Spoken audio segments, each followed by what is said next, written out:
অর্ধশতক পর পাকিস্তান সীমান্তে মুখোমুখি বসলেন যুক্তরাষ্ট্র ও ইরানের প্রতিনিধিরা। কূটনৈতিক টেবিলে যখন বরফ গলার আভাস, ঠিক তখনই হরমুজ প্রণালীতে মার্কিন অবরোধে নতুন করে যুদ্ধের মেঘ জমছে মধ্যপ্রাচ্যের আকাশে। ট্রাম্প বলছেন যুদ্ধ শেষ হতে যাচ্ছে, কিন্তু সমুদ্রপথে ইরানের বাণিজ্য আটকে দেওয়ায় পাল্টা হুঁশিয়ারি দিয়েছে তেহরানও। ইতিহাস কি নতুন মোড় নিতে যাচ্ছে? দীর্ঘ প্রায় ৫০ বছর পর পাকিস্তানের ইসলামাবাদে সরাসরি সংলাপে বসেছিল ওয়াশিংটন ও তেহরানের প্রতিনিধিরা।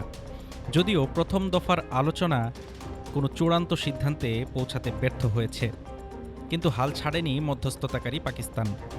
পর্দার আড়ালে এখনও চলছে ব্যাক চ্যানেল আলোচনা। আশার কথা শুনিয়েছেন খোদ মার্কিন প্রেসিডেন্ট ডোনাল্ড ট্রাম্প।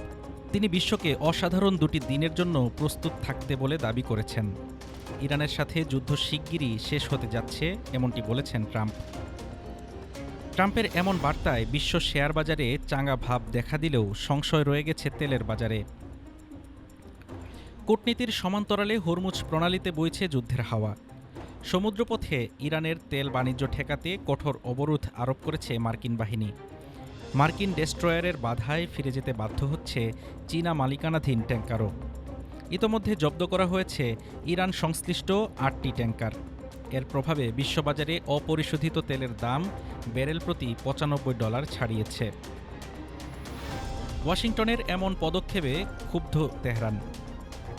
ইরানের যৌথ সামরিক কমান্ড সতর্ক করে বলেছে, অবরোধ অব্যাহত থাকলে ওমান ও লোহিত সাগরে বাণিজ্য প্রবাহ ব্যাহত করা হবে। বিকল্প বন্দর ব্যবহারের মাধ্যমে অবরোধ এড়ানোর চেষ্টা করছে দেশটি। একদিকে আলোচনার টেবিল, অন্যদিকে রণাঙ্গন। ইসরায়েল সাফ জানিয়ে দিয়েছে ইরান ও তার মিত্রদের উপর হামলা চলবেই। লেবাননে ইসরায়েলি হামলায় প্রাণ হারিয়েছে শিশুসহ অন্তত ১৩ জন। এদিকে মার্কিন চাপে নতি স্বীকার না করার ঘোষণা দিয়েছে ব্রিটিশ প্রধানমন্ত্রী কিয়ার স্টারমার। ট্রাম্পের বাণিজ্য চুক্তির হুমকির মুখেও তিনি স্পষ্ট জানিয়েছেন ইরান যুদ্ধে জড়াবে না যুক্তরাজ্য।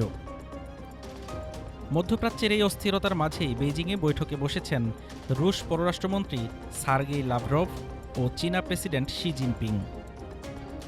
বিশ্ব শক্তির এই মেরুকরণ এখন কোন দিকে মোড় নেয়, সেটাই এখন দেখার বিষয়।